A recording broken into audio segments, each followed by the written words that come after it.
Zbog višenedeljne blokade deponije Golo brdo i sve ozbiljnijih posljedica po zdravlje i bezbednost građana, opština Tutin uputila je hitan poziv na sastanak predstavnicima opština i gradova koji koriste ovu deponiju, kao i narodnim poslanicima iz regiona.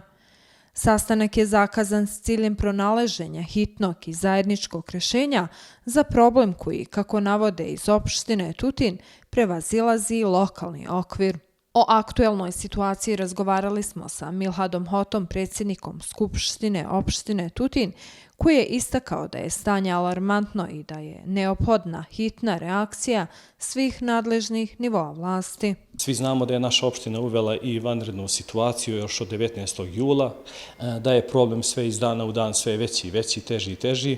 Mi smo došli na predlog da pozovemo predstavnike lokalnih gradova i opština Novog Pazara, Raške, Sjenice, Prijepolja, Priboja, da zajednički uđemo u rješavanje ovog regionalnog problema u iznalaženju lokacije, znači za deponovanje ovog otpada.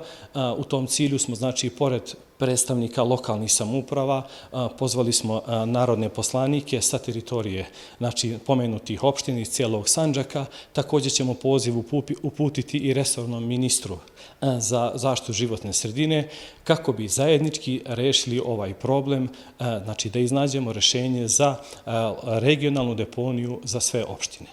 Kad je planiran pomenuti sastanak? Pomenuti sastanak, s obzirom da se radi o hitnosti, mi smo, znači, danas upućujemo poziv svim pomenutim opštinama i gradovima, narodnim poslanicima, također, znači, resornom ministru, a sastanak je planiran, znači, za ponedjeljak, 28. jul, u prostorijama opštine ovdje, znači, u Tutinu, u 11 časova.